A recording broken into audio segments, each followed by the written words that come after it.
Shalom à tous, voici la 36e lecture et ça sera dans Matthieu chapitre 24 versets 1 à 28. Attention, danger à venir. Comme Yahusha sortait du temple et s'en allait, ses talmidim s'approchèrent et lui firent remarquer les constructions du temple. Mais il leur répondit: « Vous voyez tout cela? Oui, je vous le dis. Tout cela sera détruit. Il ne restera pas une seule pierre debout. » Comme il était assis sur le mont des Oliviers, ses talmidim s'approchèrent de lui en particulier et lui dirent: « Dis-nous quand ces choses arriveront, et quel sera le signe de ta venue et de la fin du Olam Hazé. » Olam Hazé, qui veut dire le monde présent. Oui, c'est ça, le monde présent. Yahusha répondit: « Faites attention que personne ne vous trompe, car beaucoup de personnes viendront à mon nom disant: « Je suis le Messie », et ils égareront quantité de gens.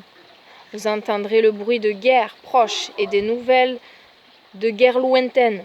N'ayez aucune crainte, car ces choses doivent arriver. Mais ce ne sera pas encore la fin.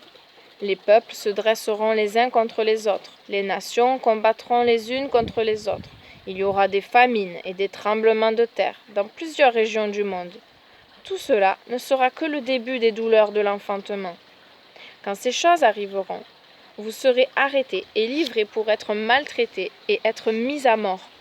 Toutes les nations vous détesteront à cause de mon nom. En ce temps-là, beaucoup se trahiront et auront de la haine les uns pour les autres. De nombreux faux prophètes surgiront et ils tromperont beaucoup de gens. Et parce que leur éloignement de la Torah se sera accru, l'amour du plus grand nombre se refroidira. Mais celui qui tiendra bon jusqu'à la fin sera délivré. Cette bonne nouvelle du royaume sera annoncée dans le monde entier pour servir de témoignage à l'égard de tous les goïms. C'est alors que viendra la fin. Quand vous verrez l'abomination qui cause la dévastation, dont a parlé le prophète Daniel, établi dans le saint lieu, que le lecteur comprenne l'allusion. Il y a marqué entre parenthèses. Que l'auditeur comprenne l'allusion. Donc, je répète la phrase. Quand vous verrez l'abomination qui cause la dévastation, dont a parlé le prophète Daniel, le temps sera alors, comme a parlé le prophète Daniel, établi dans le lieu saint. Le temps sera alors arrivé pour ceux qui vivent en Juda de s'enfuir dans les collines. Si quelqu'un est sur la terrasse de sa maison, qu'il ne descende pas pour prendre ses affaires. Si quelqu'un est dans les champs, qu'il ne retourne pas en arrière pour aller chercher son manteau. Ces jours-là seront terribles pour les femmes enceintes et les mères qui allaitent. Priez pour que vous n'ayez pas à vous enfuir en hiver ou un jour de Shabbat. Car il y aura en ce temps-là une grande affliction, comme il n'y en a pas eu de pareille depuis le commencement du monde jusqu'à présent, et il n'y en aura plus de telle.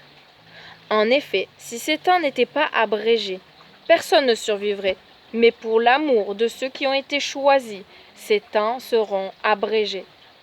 En ces temps-là, si quelqu'un vous dit « Regardez, voici le Messie » ou bien « Il est là », ne le croyez pas, car il s'élèvera de faux messies et de faux prophètes qui accompliront de grands miracles, des choses prodigieuses, afin de tromper, si possible, même ceux qui ont été choisis. Voilà, je vous ai averti à l'avance. Si donc les gens vous disent « Écoutez, il est dans le désert », n'y allez pas. Ou bien, si les gens vous disent « Regardez, il se cache dans une pièce secrète », ne le croyez pas. Car, comme l'éclair brille de l'est et remplit le ciel jusqu'au couchant à l'horizon, ainsi viendra le Fils de l'homme. Où que soit le cadavre, vous trouverez les vautours. Et c'est la fin de cette 36e lecture. La question est: comment puis-je me préparer pour les temps difficiles à venir jusqu'au retour de Yahusha? Comment puis-je me préparer pour les temps difficiles à venir jusqu'au retour de Yahusha, notre Sauveur, notre Messie, notre Roi, notre Maître bien-aimé. Amen. Méditons sur cela. Combien de temps? 5 minutes. Merci Seigneur. Je prie Seigneur vraiment que tu nous donnes à chacun de nous qui sommes là devant toi, comme la question de la méditation, et que vraiment tu nous inspires sur comment nous préparer pour des temps difficiles à venir. C'est pas ta parole qui nous dit que on sera détesté de tous à cause de ton nom. Ta parole nous avertit aussi que les hommes se trahiront les uns les autres. Seigneur, garde ton peuple et vraiment qu'on soit plus fort et plus courageux pour ces temps difficiles. Nous ne devons pas avoir peur d'être détestés du monde, mais nous devons combattre le bon combat de la foi jusqu'au bout. Seigneur, c'est toi qui te donnes la force et le courage, tout vient de toi.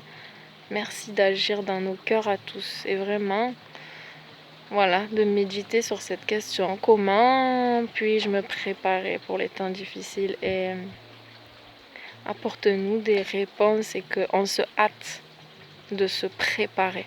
Voilà, que ton peuple se prépare. Merci Seigneur.